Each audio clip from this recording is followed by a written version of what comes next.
ಅಮೆರಿಕದಲ್ಲಿ ಒಂದು ಕಂಪ್ನಿ ಇರುತ್ತೆ. 1997ರಲ್ಲಿ ಈ ಕಂಪ್ನಿನ ಒಂದು ತಿಂಗಳು ಪೂರ್ತಿ ನಡೆಸಕ್ಕೆ ಬೇಕಾಗಿರೋ ದುಡ್ಡು ಕೂಡ ಈ ಕಂಪ್ನಿ ಹತ್ರ ಇರಲ್ಲ. ಅದೇ ಟೈಮಲ್ಲಿ ಇವರ ಕಾಂಪಿಟೇಟರ್ ನಿಮ್ಮ ಕಂಪ್ನಿನ ಬೈ ಮಾಡ್ತೀವಿ ನಮಗೆ ಕೊಡಿ ಅಂತ ಕೇಳ್ಕೊಂತಾರೆ. ಆದ್ರೆ ಈ ಕಂಪ್ನಿಯ ಸಿಇಒ ಈ ಆಫರ್ ನ ರಿಜೆಕ್ಟ್ ಮಾಡ್ತಾರೆ. ನಮ್ಮ ಇಂಡಿಯಾದಲ್ಲಿ ಈ ಕಂಪ್ನಿ ಏನಾದ್ರು ಇದ್ದಿದ್ರೆ ಜನ ಮಾತಾಡಿರೋರು ಹೊಟ್ಟೆಗೆ ಇಟ್ಟಿಲ್ಲ ಅಂದ್ರೂ ಜುಟ್ಟಿಗೆ ಮಲ್ಗೆವು, ದುಡ್ಡಿಲ್ಲ ಅಂದ್ರೂ ಇಷ್ಟೊಂದು ಗಾಂಚಲಿ ಯಾಕೆ ಮಾಡ್ತಾ ಇದೆ ಈ ಕಂಪ್ನಿ ಅಂತ.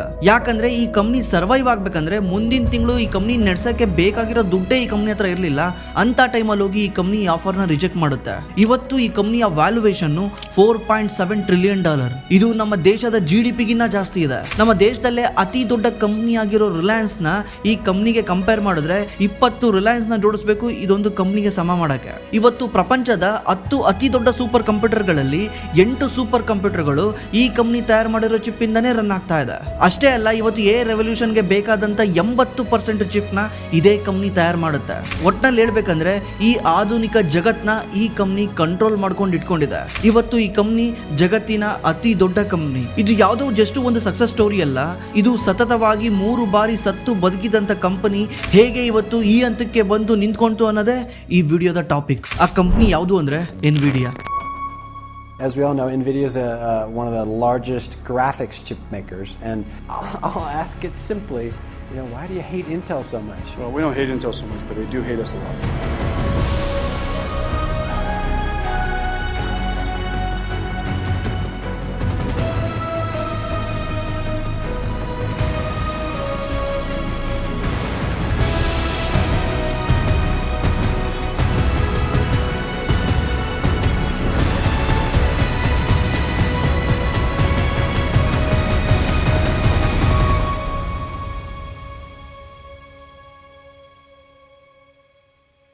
We've been taught all of our lives to not be a failure.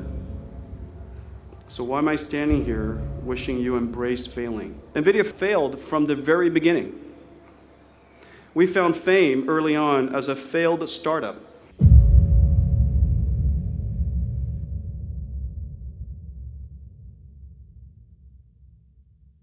ಈ ಕಂಪನಿಯ ಜರ್ನಿ ಅರ್ಥ ಆಗ್ಬೇಕಂದ್ರೆ ನಾವು ಈ ಕಂಪನಿಯ ಇಂಪಾರ್ಟೆಂಟ್ ವ್ಯಕ್ತಿ ಬಗ್ಗೆ ತಿಳ್ಕೊಬೇಕು. ಇವರೇ ಎನ್ವಿಡಿಯಾದ ಸಿಇಒ ಜೆನ್ಸನ್ ವಾಂಗ್. ಇವ್ರು ಹುಟ್ಟಿದ್ದು ಫೆಬ್ರವರಿ 17, 1963ರಲ್ಲಿ. ಇವ್ರ ನೇಟಿವ್ ಬಂದ್ಬಿಟ್ಟು ಅಮೆರಿಕಾ ಅಲ್ಲ, ಇವರು ತೈವಾನ್ ಅವರು. ಇವರು ತೈವಾನ್ ಅಲ್ಲೇ ಹುಟ್ಟುತ್ತಾರೆ. ಇವ್ರು ಹುಟ್ಟಿದ ಆ ಟೈಮಲ್ಲಿ ತೈವಾನ್ ಅಲ್ಲಿ ಭೀಕರವಾದ ಮಾರ್ಷಲ್ ಲಾ ಜಾರಿನಲ್ಲಿರುತ್ತೆ.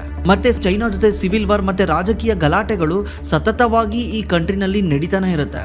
ಇದರಿಂದ ಇವರ ತಂದೆ ತಾಯಿ ಏನ್ ಡಿಸೈಡ್ ಮಾಡ್ತಾರೆ, ನನ್ನ ಮಗನ ಭವಿಷ್ಯ ಇಲ್ಲಿದ್ರೆ ತುಂಬಾ ಹಾಳಾಗುತ್ತೆ ಅಂತ.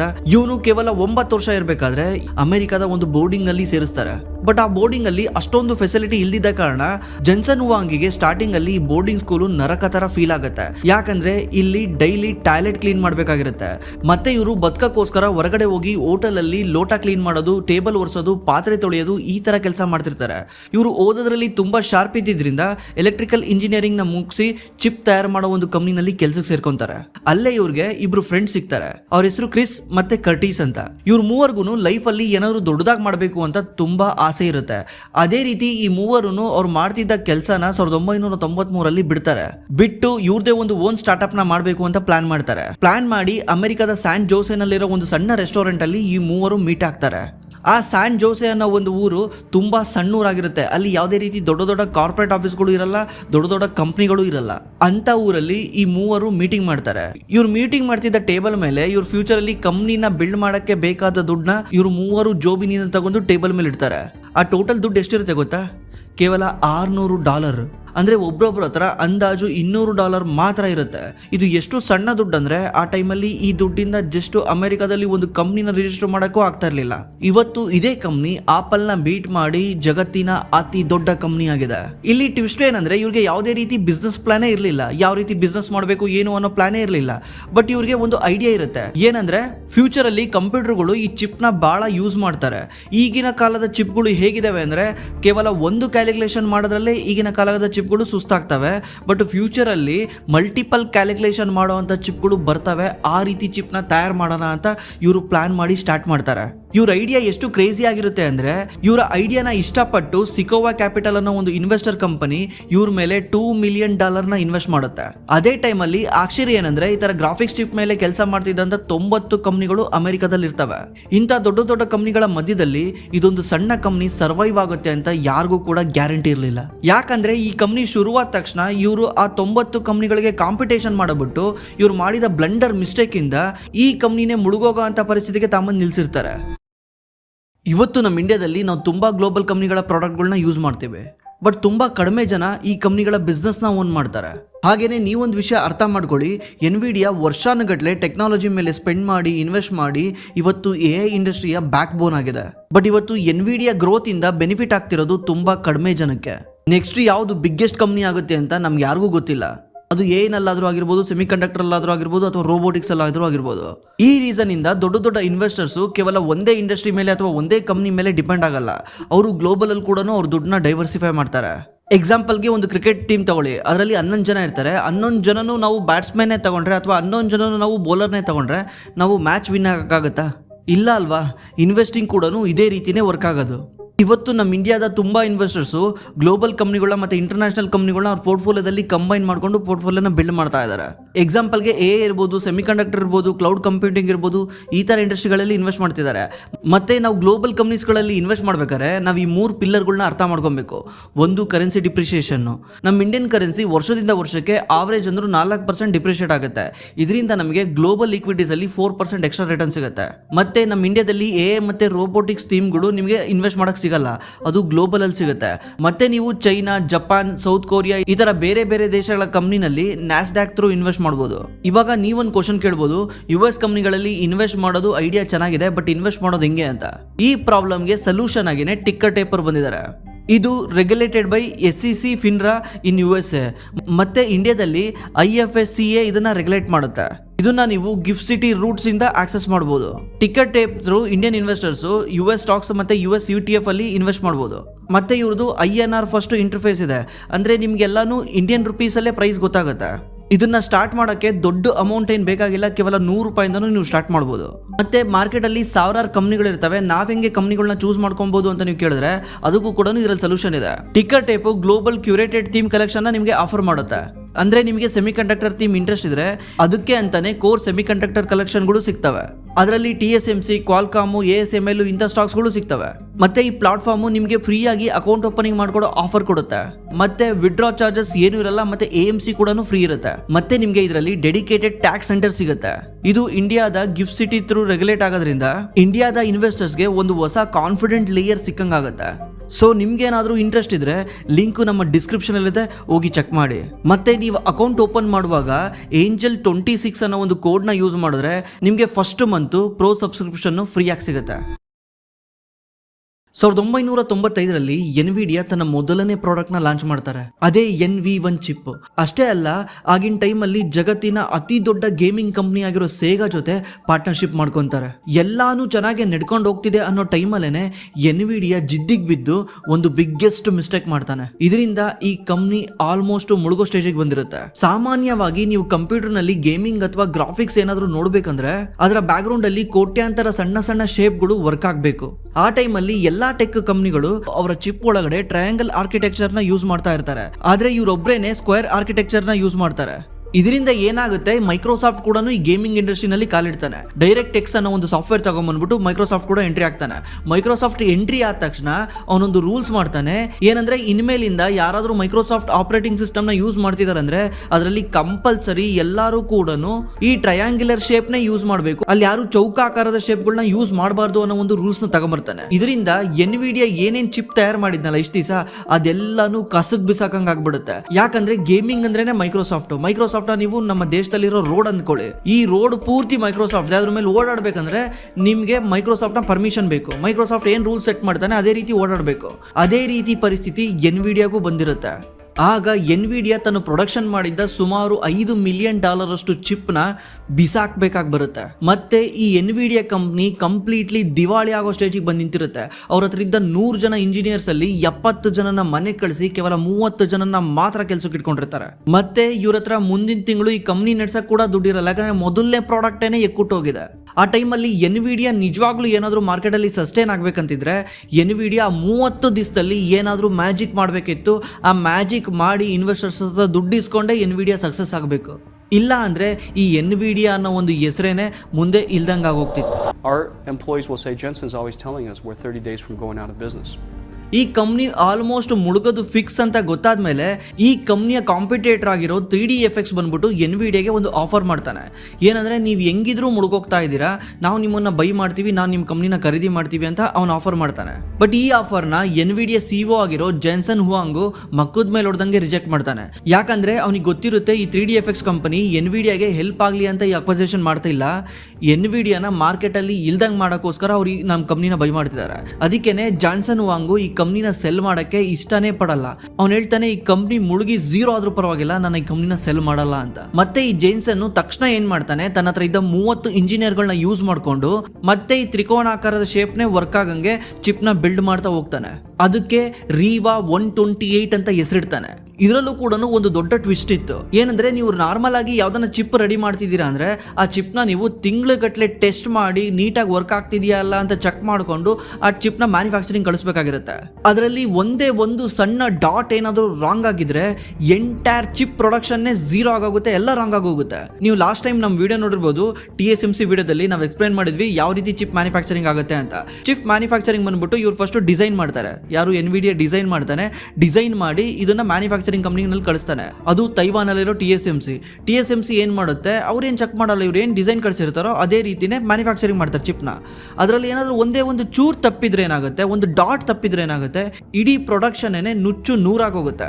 ಅಂದ್ರೆ ಒಂದೇ ಒಂದು ಚಿಪ್ ಕೂಡ ಕೆಲ್ಸಕ್ಕೆ ಬರ್ದಂಗೆ ಆಗೋಗುತ್ತೆ. ಆ ಟೈಮಲ್ಲಿ ಜೇನ್ಸನ್ ಎಷ್ಟು ರಿಸ್ಕ್ ತಗೊಂಡಿರ್ತಾನೆ ಅಂದ್ರೆ ಯಾವುದೇ ರೀತಿ ಟೆಸ್ಟ್ ಮಾಡ್ದಲೆ ಏನು ಚೆಕ್ ಮಾಡ್ದಲೆ ಕಣ್ಣು ಮುಚ್ಕೊಂಡು ಅದನ್ನ ಮ್ಯಾನುಫ್ಯಾಕ್ಚರಿಂಗ್ ಕಳಿಸಿರ್ತಾರೆ. ಯಾಕಂದ್ರೆ ಇವ್ರ ಹತ್ರ ಅಷ್ಟೊಂದು ಟೈಮೇ ಇರಲ್ಲ. ವೆಯ್ಟ್ ಮಾಡಿಕೊಂಡು ಟೆಸ್ಟ್ ಮಾಡಿಕೊಂಡು ನೋಡೋ ಅಷ್ಟು ಇವ್ರ ಹತ್ರ ಟೈಮೇ ಇರಲ್ಲ. ಯಾಕಂದ್ರೆ ಕಂಪ್ನಿ ಹತ್ರ ದುಡ್ಡೇ ಇರಲ್ಲ. ಒಂದು ಸಲ ಇವರು ಮ್ಯಾನುಫ್ಯಾಕ್ಚರಿಂಗ್ ಕಳಿಸಿದ್ಮೇಲೆ ಅಲ್ಲಿಂದ ಇವರಿಗೆ ಆ ಯೂನಿಟ್ ಬರೋಕ್ಕೆ ಸಖತ್ತು ಟೈಮ್ ತಗೊಳುತ್ತೆ. ಇದೇ ಈ ಕಂಪ್ನಿಗೆ ಬಿಗ್ಗೆಸ್ಟ್ ಟ್ವಿಸ್ಟ್ ಆಗಿಬಿಡುತ್ತೆ. ಯಾಕಂದ್ರೆ ಇವ್ರು ಕಳಿಸಿರೋ ಚಿಪ್ ಮ್ಯಾನುಫ್ಯಾಕ್ಚರಿಂಗ್ ಆಗಿ ಬರೋಕ್ಕೆ ಇವರಿಗೆ 9 ತಿಂಗಳು ತಗೊಳುತ್ತೆ. ಅಲ್ಲಿವರೆಗೂ ನೀವು ಯೋಚನೆ ಮಾಡಿ ಒಂದ್ಸಲ ಹೆಂಗಿರುತ್ತೆ ಅಂತ. ಅಲ್ಲಿವರೆಗೂ ಇವ್ರಿಗೆ ಗೊತ್ತಾಗಲ್ಲ ನನ್ನ ಚಿಪ್ ವರ್ಕ್ ಆಗ್ತಿದೆಯೋ ಇಲ್ಲ ಅಂತ. ಬಿಕಾಸ್ ಅದನ್ನ ತಗೊಂಬಂದು ಯೂಸ್ ಮಾಡಿದ್ಮೇಲೆ ಕಂಪ್ಯೂಟರ್ಗೆ ಹಾಕಿ ಚೆಕ್ ಮಾಡಿದ್ಮೇಲೆ ಗೊತ್ತಾಗುತ್ತೆ ಇದು ವರ್ಕ್ ಆಗ್ತಿದೆ ಇಲ್ಲ ಅಂತ. ಬಿಕಾಸ್ TSMC ಕೆಲಸ ಜಸ್ಟ್ ಮ್ಯಾನುಫ್ಯಾಕ್ಚರಿಂಗ್ ಮಾಡಿ ಕಳಿಸೋದು, ಅದನ್ನ ಚೆಕ್ ಮಾಡೋದು ಅವ್ರ ತಲೆನೋವಲ್ಲ. ಯಾಕಂದ್ರೆ ಇಂಥ ಸಾವಿರಾರು ಕಂಪ್ನಿಗಳು ಇದ್ವು ಅವಾಗ. ಎನ್ವಿಡಿಯಾಗೋಸ್ಕರ ಅವ್ರು ಸಪ್ರೇಟ್ ಆಗಿ ಏನು ಮ್ಯಾನುಫ್ಯಾಕ್ಚರಿಂಗ್ ಮಾಡ್ತಿರ್ಲಿಲ್ಲ. ಆಗ ಎನ್ವಿಡಿಯಾ 9 ತಿಂಗಳು ಕಾಯುತ್ತೆ. ಪ್ರತಿ ತಿಂಗಳು, ಪ್ರತಿ ದಿವಸ, ಪ್ರತಿ ನಿಮಿಷನೂ ವೆಯ್ಟ್ ಮಾಡ್ತಾ ಕಾಯ್ತಾ ಇರ್ತಾರೆ. ಅವ್ರ ಮನಸ್ಥಿತಿ ಹೆಂಗಿರ್ಬೋದು ಅಂತ ಯೋಚನೆ ಮಾಡಿ. ಯಾಕಂದ್ರೆ ನನ್ನ ಚಿಪ್ ಸರಿಯಾಗಿದೆಯೋ, ಏನು ಪ್ರಾಬ್ಲಮ್ ಆಗಿದೆಯೋ, ಬರೋದು ಕರೆಕ್ಟ್ ಆಗಿದೆಯೋ, ಇದೇನಾದ್ರು ಕೆಟ್ಟೋದ್ರೆ ಏನು ಮಾಡಬೇಕು, ನನ್ನ ಫ್ಯೂಚರ್ ಏನು ಗತಿ, ಈ ಥರ ಎಷ್ಟು ಯೋಚನೆಗಳಿರುತ್ತೆ. ಈ ಥರ ಕಾಯ್ತಾ 9 ತಿಂಗಳಾದ್ಮೇಲೆ ಆ ಚಿಪ್ಪು ಇವರ ಆಫೀಸ್ಗೆ ಬಂದು ತಲುಪುತ್ತೆ. ಆ ಚಿಪ್ಪು ಆಫೀಸ್ಗೆ ಬಂದು ತಲುಪಿದ್ಮೇಲೆ ಇವರ ಇಂಜಿನಿಯರ್ಸು ಅದನ್ನ ಕಂಪ್ಯೂಟರ್ಗೆ ಕನೆಕ್ಟ್ ಮಾಡಿ ಚೆಕ್ ಮಾಡ್ತಾರೆ. ಶಾಕಿಂಗ್ ವಿಷಯ ಏನಂದ್ರೆ ಆ ಚಿಪ್ ವರ್ಕ್ ಆಗ್ತಾ ಇರುತ್ತೆ. ಇದೊಂದೇ ಇನ್ಸಿಡೆಂಟು ಮುಂದೆ ಎನ್ವಿಡಿಯಾನ ಜಗತ್ತಿನ ಅತಿ ದೊಡ್ಡ ಕಂಪ್ನಿ ಮಾಡುತ್ತೆ. ಅವತ್ತು ಜೇನ್ಸನ್ ಹುವಾಂಗು ರಿಸ್ಕ್ ತಗೊಂಡಿರ್ಲಿಲ್ಲ, ಗ್ಯಾಮ್ಲಿಂಗ್ ಮಾಡಿರ್ತಾನೆ. ಇದರಲ್ಲಿ ಫೇಲ್ ಆಗೋ ಚಾನ್ಸು 99.99% ಇರುತ್ತೆ. ಅದರಲ್ಲಿ 0.1% ಚಾನ್ಸಿಂದ ಎನ್ವಿಡಿಯಾ ಬದುಕೋಗ್ಬಿಡುತ್ತೆ. ಹಂಗಂತ ಜಸ್ಟ್ ಇದರೊಂದರಿಂದನೇ ಎನ್ವಿಡಿಯಾ ಇವತ್ತು ಇಷ್ಟು ದೊಡ್ಡ ಕಂಪ್ನಿ ಆಗಿಲ್ಲ. ಎನ್ವಿಡಿಯಾ ಇಷ್ಟು ದೊಡ್ಡ ಕಂಪ್ನಿ ಆಗಕ್ಕೆ ಜೇನ್ಸನ್ ಹುವಾಂಗು ಇನ್ನೊಂದು ರಿಸ್ಕ್ ತಗೊಳ್ತಾನೆ. ಅದು ಕೂಡ ಬ್ಲೈಂಡ್ ರಿಸ್ಕೇನೆ. ಒನ್ಸು ರೀವಾ 128 ಸಕ್ಸಸ್ ಆದ್ಮೇಲೆ ಈ ಜೇನ್ಸನ್ ಇನ್ನೊಂದು ಪ್ರಾಜೆಕ್ಟ್ ಅಲ್ಲಿ ಕಾಲಿಡ್ತಾನೆ. ಅದ ಹೆಸರೇ GPU. 1999ರಲ್ಲಿ ಫಸ್ಟ್ ಟೈಮ್ ಒಂದು GPU ನ ಲಾಂಚ್ ಮಾಡ್ತಾರೆ. GPU ಅಂದ್ರೆ ಗ್ರಾಫಿಕ್ ಪ್ರೊಸೆಸಿಂಗ್ ಯೂನಿಟ್ ಅಂತ. ಕಂಪ್ಯೂಟರ್ ನಲ್ಲಿ 2 ಇರ್ತವೆ, ಒಂದು CPU, ಇನ್ನೊಂದು GPU. CPU ಬಂದ್ಬಿಟ್ಟು ಸೆಂಟ್ರಲ್ ಪ್ರೊಸೆಸಿಂಗ್ ಯೂನಿಟ್ ಅಂತ. ಅಂದ್ರೆ CPU ಮೇನ್ ಕೆಲಸ ಏನಿರುತ್ತೆ, ಟಾಸ್ಕ್ ಏನಿರುತ್ತೆ ಅದನ್ನ ಮಾಡ್ತಾ ಇರುತ್ತೆ. GPU ಏನ್ ಮಾಡುತ್ತೆ, ಮಲ್ಟಿಪಲ್ ಟಾಸ್ಕ್ ಮಾಡುತ್ತೆ. ಇವಾಗ ನೀವು 1+1 ಎಷ್ಟು ಅಂತ ಕೇಳಿದ್ರೆ ನೀವೇನ್ ಹೇಳ್ತೀರಾ, 2 ಅಂತ ಹೇಳ್ತೀರಲ್ವಾ. ಇದು ಈ ತರ ಒಂದು ಕ್ಯಾಲ್ಕುಲೇಷನ್ ನ CPU ಮಾಡುತ್ತೆ. GPU ಏನ್ ಮಾಡುತ್ತೆ, ನೀವು ಇದಕ್ಕೆ ಮಲ್ಟಿಪಲ್ ಕ್ವಶನ್ಗಳನ್ನ ಕೊಟ್ರೆ, ಈ ತರ 1+1 ಎಷ್ಟು, ಈ ತರ ಹೆಂಗ್ ಬಂತು, ಈ ತರ ಮಲ್ಟಿಪಲ್ ಕ್ವಶನ್ಗಳನ್ನ ಕೊಟ್ರೆ, ಕ್ಯಾಲ್ಕುಲೇಷನ್ ಕೊಟ್ರೆ GPU ಆ ಎಲ್ಲಾ ಕ್ಯಾಲ್ಕುಲೇಷನ್ ಮಾಡ್ತಾ ಇರುತ್ತೆ. ನೀವು ಅದಕ್ಕೆ 100 ಕ್ವಶನ್ ಕೊಟ್ಟರು ಕೂಡ ಒಂದೇ ಟೈಮ್ ಅಲ್ಲಿ ಸತತವಾಗಿ ಮಾಡ್ತಾನೆ ಇರುತ್ತೆ. ಅಂದ್ರೆ ನೀವು CPU ನ ಒಬ್ಬ ಮ್ಯಾಥಮೆಟಿಕ್ಸ್ ಗೊತ್ತಿರೋ ಒಂದು ಪ್ರೊಸೆಸರ್ ಅನ್ಕೊಳ್ಳಿ. ಈ ಪ್ರೊಸೆಸರ್ಗೆ ನೀವು ಏನೇ ಕ್ವಶನ್ ಕೇಳಿದ್ರು ಆನ್ಸರ್ ಮಾಡ್ತಾರೆ, ಎಷ್ಟೇ ಕ್ವಶನ್ ಕೇಳಿದ್ರು ಆನ್ಸರ್ ಮಾಡ್ತಾರೆ. CPU ಒಂಥರ ಇಂಟೆಲಿಜೆನ್ಸ್ ಇದ್ದಂಗೆ. ಆದ್ರೆ GPU ಹೆಂಗ್ ಕೆಲಸ ಮಾಡುತ್ತೆ ಅಂದ್ರೆ, ಇದರಲ್ಲಿ ಒಂದು ಸಣ್ಣ ಹುಡುಗರು ಒಂದು 10,000 ಹುಡುಗರನ್ನ ಒಂದು ರೂಮಲ್ಲಿ ಕುಂಡಿಸಿರ್ತೀರಾ, ಇವರೆಲ್ಲರಿಗೂ ಸಿಂಪಲ್ ಕ್ವಶನ್ ಕೇಳ್ತೀರಾ, ಎಲ್ಲರಿಗೂ ಡಿಫ್ರೆಂಟ್ ಕ್ವಶನ್ ಕೇಳ್ತೀರಾ, ಬಟ್ ಎಲ್ಲ ಸಿಂಪಲ್ ಕ್ವಶನ್ ಕೇಳ್ತೀರಾ. ಇವರೆಲ್ಲರೂ ಒಂದೇ ಸೆಕೆಂಡ್ಗೆ ನೀವು ಎಷ್ಟು ಕೇಳಿರ್ತೀರೋ ಅಷ್ಟೇ ಫಾಸ್ಟಾಗಿ ಅದನ್ನ ಆನ್ಸರ್ ಮಾಡಿಬಿಡ್ತಾರೆ. CPU ತರ ಕಾಂಪ್ಲೆಕ್ಸ್ ಕ್ವಶನ್ಗೆ ಆನ್ಸರ್ ಮಾಡಲಿಲ್ಲದ್ರೂ ಸಿಂಪಲ್ ಕ್ವಶನ್ಗೆ ಎಲ್ಲರೂ ಸೇರ್ಕೊಂಡು ಆನ್ಸರ್ ಮಾಡ್ತಾರೆ. ಯಾವಾಗ ಏನಾಗುತ್ತೆ, ಕ್ಯಾಲ್ಕುಲೇಷನ್ ಫಾಸ್ಟ್ ಆಗುತ್ತೆ. ಇದು ಗೇಮಿಂಗ್ ಅಲ್ಲಿ ಸಖತ್ ಯೂಸ್ ಆಗ್ತಾ ಇರುತ್ತೆ. ಬಿಕಾಸ್ ನೀವು ಗೇಮ್ ಆಡ್ತಿರ್ಬೇಕಾದ್ರೆ ನೋಡ್ತಿರ್ಬೋದು, ಮಲ್ಟಿಪಲ್ ಕೆಲಸ ಆಡ್ತಿರುತ್ತೆ, ಮಲ್ಟಿಪ್ಲೇಯರ್ ಇರ್ತಾರೆ, ಅವನೊಂಥರ ಮಾಡ್ತಾ ಇರ್ತಾನೆ, ಇನ್ನೊಂದೊಂಥರ ವರ್ಕ್ ಆಗ್ತಾ ಇರುತ್ತೆ. ನೀವು ಶೂಟ್ ಮಾಡ್ತಾ ಇದ್ರೆ ಗನ್ ಲೋಡ್ ಆಗಬೇಕಾಗಿರುತ್ತೆ, ಅಲ್ಲಿ ಇನ್ನೊಬ್ಬ ಮಲ್ಟಿಪ್ಲೇಯರ್ ಯೂಸ್ ಮಾಡಬೇಕಾಗಿರುತ್ತೆ. ಇದರಿಂದ ಗೇಮಿಂಗ್ ಅಲ್ಲಿ ಸಖತ್ ಯೂಸ್ ಆಗುತ್ತೆ GPU. ಇದು ಆ ಟೈಮ್ ಅಲ್ಲಿ ಎನ್ವಿಡಿಯಾಗೆ ದೊಡ್ಡ ಸಕ್ಸಸ್ ನ ತಂದ್ಕೊಡುತ್ತೆ. ಬಟ್ ಈ ಜೇನ್ಸನ್ ಇಷ್ಟಕ್ಕೆ ಸುಮ್ಮನಾಗಲ್ಲ, ಯಾಕಂದ್ರೆ ಅವ್ನು ಯೋಚನೆ ಮಾಡ್ತಾನೆ, ಇಷ್ಟು ದೊಡ್ಡ ಪವರ್ಫುಲ್ ಆಗಿರೋ ಈ GPU ನ ನಾವು ಜಸ್ಟ್ ಗೇಮಿಂಗ್ ಯೂಸ್ ಮಾಡ್ಕೊಂಡ್ರೆ ಏನು ಸಾಕಾಗಲ್ಲ ಅಂತೇಳಿ ಅವ್ನು ಏನ್ ಮಾಡ್ತಾನೆ, ಒಂದು ಹೊಸ ಪ್ರಾಜೆಕ್ಟ್ ನ ಲಾಂಚ್ ಮಾಡ್ತಾನೆ. ಈ ಪ್ರಾಜೆಕ್ಟ್ ನ ಲಾಂಚ್ ಮಾಡಿದ್ಮೇಲೆ ಈ ಕಂಪ್ನಿಯ ಶೇರ್ ಪ್ರೈಸ್ ಡೈಲಿ ಕೆಳಗೆ ಬೀಳ್ತಾ ಇರುತ್ತೆ. ಇನ್ವೆಸ್ಟರ್ಸ್ ಈ ಪ್ರಾಜೆಕ್ಟಿಗೆ ಸಪೋರ್ಟೇ ಮಾಡಲ್ಲ. ಪ್ರಾಜೆಕ್ಟ್ ನೇಮ್ ಏನಂದ್ರೆ ಕೂಡ ಫುಲ್ ಫಾರ್ಮ್ ಬಂದು ಕಂಪ್ಯೂಟರ್ ಯೂನಿಫೈಡ್ ಡಿವೈಸ್ ಆರ್ಕಿಟೆಕ್ಚರ್ ಅಂತ. ಅಂದರೆ ನೀವು ಇದನ್ನು ಆಪರೇಟಿಂಗ್ ಸಿಸ್ಟಮ್ ಅಂತ ಅಂದ್ಕೊಳ್ಳಿ. ಅಂದರೆ ನಾವು ಮೊಬೈಲಲ್ಲಿ ಆಂಡ್ರಾಯ್ಡ್ ಯೂಸ್ ಮಾಡ್ತೀವಲ್ಲ, iOS ಯೂಸ್ ಮಾಡ್ತೀವಿ, ಅದೇ ರೀತಿ ವಿಂಡೋಸ್ ಯೂಸ್ ಮಾಡ್ತೀವಿ. ಅದೇ ರೀತಿ ಈ GPUನ ನೀವು ನೀಟಾಗಿ ಯೂಸ್ ಮಾಡ್ಕೊಬೇಕಂದ್ರೆ ಅದಕ್ಕೆ ಬೇಕಾಗಿರೋ ಒಂದು ಆಪರೇಟಿಂಗ್ ಸಿಸ್ಟಮ್. ಈ ಆಪರೇಟಿಂಗ್ ಸಿಸ್ಟಮ್ ಸಾಫ್ಟ್ವೇರ್ ಇದ್ದಂಗೆ. ಎಕ್ಸಾಂಪಲ್, ನನ್ನ ಹತ್ರ ಆಂಡ್ರಾಯ್ಡ್ ಇದೆಯಾ, ನೀವೇನಾದ್ರೂ ಇವತ್ತು ಆ್ಯಪ್ನ ಡೆವಲಪ್ ಮಾಡಬೇಕಂದ್ರೆ ನೀವು ಆಂಡ್ರಾಯ್ಡಲ್ಲಿ ಆ್ಯಪ್ನ ಡೆವಲಪ್ ಮಾಡ್ಬೋದು, ಆಂಡ್ರಾಯ್ಡ್ ಸಿಸ್ಟಮ್ನ ಯೂಸ್ ಮಾಡ್ಕೊಂಡು. ಅವಾಗ ನೀವು ಇಷ್ಟ ಬಂದಂಗೆ ನೀವು ಗೇಮಿಂಗ್ನು ಕೂಡ ತಯಾರು ಮಾಡ್ಬೋದು ಯೂಸಿಂಗ್ ದಿ ಆಂಡ್ರಾಯ್ಡ್. ಅದೇ ರೀತಿ ನೀವು GPUನಲ್ಲಿ ಏನಾದರೂ ಬಿಲ್ಡ್ ಮಾಡಬೇಕಂದ್ರೆ ನೀವು ಕೂಡನ ಮಾಡ್ಕೊಂಡು ಬಿಲ್ಡ್ ಮಾಡಬಹುದು. ಬಟ್ ಆ ಟೈಮಲ್ಲಿ ಇನ್ವೆಸ್ಟರ್ಸ್ಗೆ ಈ ಪ್ರಾಜೆಕ್ಟ್ ಮೇಲೆ ಇಂಟ್ರೆಸ್ಟೇ ಇರಲ್ಲ, ಯಾಕಂದ್ರೆ ಆ ಟೈಮಲ್ಲಿ ಎನ್ವಿಡಿಯಾ ತನಗೆ ಬರ್ತಿದ್ದ ಎಲ್ಲಾ ಪ್ರಾಫಿಟ್ನು ಈ ಕೂಡ ಪ್ರಾಜೆಕ್ಟ್ ನಲ್ಲಿ ಇನ್ವೆಸ್ಟ್ ಮಾಡ್ತಾ ಇರ್ತಾರೆ. ಬಟ್ ಈ ಕೂಡ ಪ್ರಾಜೆಕ್ಟ್ ಯಾವುದೇ ರೀತಿ ರಿಟರ್ನ್ ತಂದು ಕೊಡ್ತಿರ್ಲಿಲ್ಲ. ಅಂದ್ರೆ ಇದು ಎಷ್ಟು ಮುಂದುವರೆದಿರುತ್ತೆ ಅಂದ್ರೆ, ಇದು ಎಷ್ಟು ಮುಂದೆ ಯೋಚನೆ ಮಾಡಿರ್ತಾನೆ ಅಂದ್ರೆ ಜೇನ್ಸನ್, ಇವತ್ತು ನೀವು ಚಂದ್ರಲೋಕಕ್ಕೆ ಹೋಗಕ್ಕೆ ರಾಕೆಟ್ ನ ತಯಾರು ಮಾಡ್ತಿದ್ದೀರಾ, ಬಟ್ ಯಾರಿಗೂ ಚಂದ್ರ ಅಂದ್ರೆ ಏನು ಅಂತಾನೂ ಗೊತ್ತಿಲ್ಲ, ಚಂದ್ರ ಎಲ್ಲಿದಾನ ಅಂತಾನೂ ಗೊತ್ತಿಲ್ಲ. ಅವಾಗ ಡಿಮ್ಯಾಂಡ್ ಬರಲ್ಲ, ಸಡನ್ಲಿ ಡಿಮ್ಯಾಂಡ್ ಬರಲ್ಲ. ಇದು just R&D, research and development ಮೇಲೆ ಇನ್ವೆಸ್ಟ್ ಮಾಡ್ತಿದ್ದಾರೆ, ರಿಟರ್ನ್ ಬರಲ್ಲ. ಆಗ ಮಾರ್ಕೆಟ್ ಏನ್ ಮಾಡುತ್ತೆ, ಕಂಪ್ನಿಗೆ ಪನಿಷ್ ಮಾಡುತ್ತೆ. ಅಂದ್ರೆ ಶೇರ್ ಪ್ರೈಸ್ ಕೆಳಗೆ ಬೀಳ್ತಾ ಹೋಗುತ್ತೆ, ಇನ್ವೆಸ್ಟರ್ಸ್ ಕೂಡ ಮ್ಯಾನೇಜ್ಮೆಂಟ್ ಮೇಲೆ ತಿರುಗಿ ಬೀಳ್ತಾ ಇರ್ತಾರೆ. ಬಟ್ ಜೇನ್ಸನ್ ಇದಕ್ಕೆಲ್ಲ ತಲೆನೇ ಕೆಡಿಸ್ಕೊಳಲ್ಲ. 2012ರಲ್ಲಿ ಈ ಹುಡುಗರು ಈ ಕೂಡ ಸಾಫ್ಟ್ವೇರ್ ನ ಯೂಸ್ ಮಾಡ್ಕೊಂಡು ಪ್ರಾಡಕ್ಟ್ ನ ಬಿಲ್ಡ್ ಮಾಡ್ತಾರೆ. ಅಲ್ಲಿಂದ ಜಗತ್ತೇ ಚೇಂಜ್ ಆಗೋಗುತ್ತೆ. ಕೆನಡಾದ ಯೂನಿವರ್ಸಿಟಿ ಆಫ್ ಟೊರೆಂಟೋದಲ್ಲಿ ಇಬ್ರು ಹುಡುಗರು ಒಂದು ಲ್ಯಾಬ್ ಅಲ್ಲಿ ಒಂದು ಪ್ರಾಜೆಕ್ಟ್ ಮಾಡ್ತಾ ಇರ್ತಾರೆ. ಈ ಹುಡುಗರ ನೇಮ್ ಬಂದು ಅಲೆಕ್ಸ್ ಮತ್ತು ಇಲ್ವಾ ಅಂತ. ಇವರಿಬ್ರು ಸೇರಿ ಒಂದು ಕ್ರೇಜಿ ಪ್ರಾಜೆಕ್ಟ್ ಬಗ್ಗೆ ಯೋಚನೆ ಮಾಡ್ತಿರ್ತಾರೆ. ಈ ಪ್ರಾಜೆಕ್ಟ್ ಬಂದ್ಬಿಟ್ಟು ಏನ್ ಮಾಡ್ಬೇಕು ಅಂದ್ರೆ, ನಾಯಿ, ಬೆಕ್ಕು ಅಥವಾ ಕಾರು ಈ ತರ ಏನೇ ಇಮೇಜ್ ಕೊಟ್ಟರು ಕೂಡ ಆ ಮಾಡೆಲ್ ಏನಿರುತ್ತೆ ಅದು ರೆಕಗ್ನೈಸ್ ಮಾಡ್ಬೇಕಾಗಿರುತ್ತೆ. ನೀನ್ ನಾಯಿದು ಇಮೇಜ್ ಕೊಟ್ರೆ ಅದು ಇದೇ ನಾಯಿ, ಇದೇ ಜಾತಿ ನಾಯಿ ಅಂತ ಅದು ರೆಕಗ್ನೈಸ್ ಮಾಡ್ಬೇಕಾಗಿರುತ್ತೆ. ಸೇಮ್ ಮನುಷ್ಯ ತರ ಯೋಚನೆ ಮಾಡಿ ರೆಕಗ್ನೈಸ್ ಮಾಡ್ಬೇಕಾಗಿರುತ್ತೆ. ಆ ಟೈಮ್ ಅಲ್ಲಿ ಅವರು ಸೂಪರ್ ಕಂಪ್ಯೂಟರ್ನೆಲ್ಲ ಯೂಸ್ ಮಾಡ್ತಾರೆ, ಅವರಿಗೆ ಸರಿಯಾದ ರಿಸಲ್ಟ್ ಸಿಗ್ತಾ ಇರಲ್ಲ. ಅವಾಗ ಅವ್ರಿಗೆ ಈ ಎನ್ವಿಡಿಯಾದ ಕೂಡ ಬಗ್ಗೆ ಐಡಿಯಾ ಬರುತ್ತೆ. ಈ ಗೇಮಿಂಗ್ GPUನ ನಾವು ಯೂಸ್ ಮಾಡ್ಕೊಂಡ್ರೆ ನಮಗೆ ಹೆಲ್ಪ್ ಆಗುತ್ತೆ ಅಂತ ಕೂಡನ ಯೂಸ್ ಮಾಡ್ಕೊಂಡು ಈ ಮಾಡೆಲ್ನ ಬಿಲ್ಡ್ ಮಾಡ್ತಾರೆ. ನೀವು ಯಾವುದೇ ಒಂದು ಮಾಡೆಲ್ನ ಬಿಲ್ಡ್ ಮಾಡಬೇಕಾದ್ರೆ ಅದಕ್ಕೆ ಟ್ರೈನಿಂಗ್ ಮಾಡಬೇಕು. ಟ್ರೈನಿಂಗ್ ಅಂದ್ರೆ ನೀವು ಸಾವಿರಾರು ಡೇಟಾ ಕೊಡಬೇಕು. ಈಗ ಎಕ್ಸಾಂಪಲ್, ನೀವು ಭೂಮಿ ಮೇಲಿರೋ ಎಲ್ಲಾ ನಾಯಿಗಳದ್ದು ಫೋಟೋ ಕೊಟ್ಟಾಗ ಅದು ಕಂಡಿಡಿಯುತ್ತೆ ಇದು ಇದೇ ತರ ನಾಯಿ, ಇದು ಇದೇ ತರ ಇರುತ್ತೆ. ಕಿವಿ ಫೋಟೋ ಹಾಕಿದ್ರೆ ಅದು ಹೇಳುತ್ತೆ ಇದು ಇಂಥ ನಾಯಿ ಕಿವಿನೇ ಅಂತ. ಯಾಕಂದ್ರೆ ಅಷ್ಟು ಡೇಟಾ ಕೊಡಬೇಕಾಗಿರುತ್ತೆ. ಬೇರೆ ಸಿಸ್ಟಮ್ಗಳಿಗೆ ನೀವು ಈ ತರ ಟ್ರೈನಿಂಗ್ ಕೊಡಬೇಕಂದ್ರೆ ವರ್ಷಾನ್ಗಟ್ಲೆ ಟೈಮ್ ತಗೊಳ್ತಾ ಇರುತ್ತೆ, ಅದು ಅಷ್ಟು ಈಸಿ ಇರಲ್ಲ. ಬಟ್ ನೀವು ಈ ಎನ್ವಿಡಿಯಾ GPU ಇಟ್ಕೊಂಡು ನೀವೇನಾದ್ರೂ ಟ್ರೈನ್ ಮಾಡಿದ್ರೆ ಇದು ಕೆಲವೇ ದಿನಗಳಲ್ಲಿ ಲರ್ನ್ ಮಾಡುತ್ತೆ. ಯಾಕಂದ್ರೆ ಇದ್ರ ಹತ್ರ ಮಲ್ಟಿಪಲ್ ಕ್ಯಾಲ್ಕುಲೇಷನ್ ತಗೊಳ್ಳೋ ಅಷ್ಟು ಪವರ್ ಇದೆ. ನಾನು ಇಂಗ್ಲಿಷಲ್ಲಿ ಹೇಳ್ದಂಗೆ ಎಲ್ಲಾ ಟ್ರಾನ್ಸಿಸ್ಟರ್ ಕೂಡ ಒಂದೊಂದು ಡೇಟಾನ ಸೆಲೆಕ್ಟ್ ಮಾಡ್ಕೊಂತವೆ, ಕ್ಯಾಲ್ಕುಲೇಷನ್ ಮಾಡ್ತವೆ. ಇದರಿಂದ ಟ್ರೈನ್ ಮಾಡೋದು ಸಖತ್ ಈಸಿ ಆಗುತ್ತೆ. ಅದೇ ರೀತಿನೇ ಇದನ್ನ ಯೂಸ್ ಮಾಡ್ಕೊಂಡು ಅವರು ಒಂದು AI ಮಾಡೆಲ್ ನ ಬಿಲ್ಡ್ ಮಾಡ್ತಾರೆ. ಅದ ಹೆಸರು ಅಲೆಕ್ಸ್ ನೆಟ್ ಅಂತ. ಈ ಅಲೆಕ್ಸ್ ನೆಟ್ ನ ಇವರು ಪ್ರಪಂಚದ ಅತಿ ದೊಡ್ಡ ಇಮೇಜ್ ರೆಕಗ್ನೈಸೇಷನ್ ಕಾಂಪಿಟೇಷನ್ ಅಲ್ಲಿ ಹೋಗಿ ಪ್ರೆಸೆಂಟ್ ಮಾಡ್ತಾರೆ. ಅಲ್ಲಿ ಬಂದಿದ್ದ ರಿಸಲ್ಟ್ ಏನಂದ್ರೆ, ಜಗತ್ತಿನ ಅತಿ ದೊಡ್ಡ ಸೂಪರ್ ಕಂಪ್ಯೂಟರ್ ಯೂಸ್ ಮಾಡಿರೋ ಮಾಡೆಲ್ಗಳು 25% ರಾಂಗ್ ಇರ್ತವೆ. ಬಟ್ ಈ ಎನ್ವಿಡಿಯಾ GPU ನ ಯೂಸ್ ಮಾಡ್ಕೊಂಡು ಬಿಲ್ಡ್ ಮಾಡಿರೋ AI ಮಾಡೆಲ್ ಕೇವಲ 15% ಮಾತ್ರ ರಾಂಗ್ ಆಗಿರುತ್ತೆ. ಈ ರಿಸಲ್ಟ್ ನೋಡಿ ಜಗತ್ತಿನ ದೊಡ್ಡ ಟೆಕ್ ಕಂಪ್ನಿಗಳಿಗೆ ತಲೆ ಕೆಟ್ಟೋಗ್ಬಿಡುತ್ತೆ. ಯಾಕಂದ್ರೆ ಒಂದು ಸಣ್ಣ GPU ಇಂದ ನಾವು ಇಷ್ಟು ದೊಡ್ಡ ಮಾಡೆಲ್ ನ ಬಿಲ್ಡ್ ಮಾಡಬಹುದು ಅಂದ್ರೆ ಇದರಿಂದ ಯೂಸ್ ಕೇಸ್ ಎಷ್ಟಿದೆ ಅಂತ ಜಗತ್ತಿಗೆ ಅವಾಗ ಎನ್ವಿಡಿಯಾದ GPU ಮೇಲೆ ಇನ್ನೂ ಜಾಸ್ತಿ ನಂಬಿಕೆ ಬರಕ್ ಸ್ಟಾರ್ಟ್ ಆಗುತ್ತೆ. ಆಮೇಲೆ ಜಗತ್ತಿನ ದೊಡ್ಡ ಕಂಪ್ನಿಗಳೆಲ್ಲಾನು ಎನ್ವಿಡಿಯಾದ GPU ನ ಯೂಸ್ ಮಾಡಕ್ ಸ್ಟಾರ್ಟ್ ಮಾಡ್ತಾರೆ. ನೀವು ಆಲ್ಗಾರಿದಮ್ ಅಂತ ಏನ್ ಕರಿತೀರಲ್ವಾ, ಫೇಸ್ಬುಕ್ ಆಲ್ಗಾರಿದಮ್, ಯೂಟ್ಯೂಬ್ ಆಲ್ಗಾರಿದಮ್, ಇವೆಲ್ಲಾನು ಕ್ಯಾಲ್ಕುಲೇಷನ್ ಆಗೋದು ಇದೇ ಎನ್ವಿಡಿಯಾ GPU ಮೇಲೆನೆ. AI ಬರೋಕ್ಕೂ ಮುಂಚೆ ಆಲ್ಗಾರಿದಮ್ ಇತ್ತಲ್ಲ, ಆರ್ಟಿಫಿಷಿಯಲ್ ಇಂಟೆಲಿಜೆನ್ಸ್ ಅವಾಗ್ಲಿಂದನೂ ಇದೆಯಲ್ಲ, ಅದು ಎಲ್ಲಿಂದ ಬಂದಿರೋದು? ಈ ಎನ್ವಿಡಿಯಾದ GPU ಇಂದಾನೆ.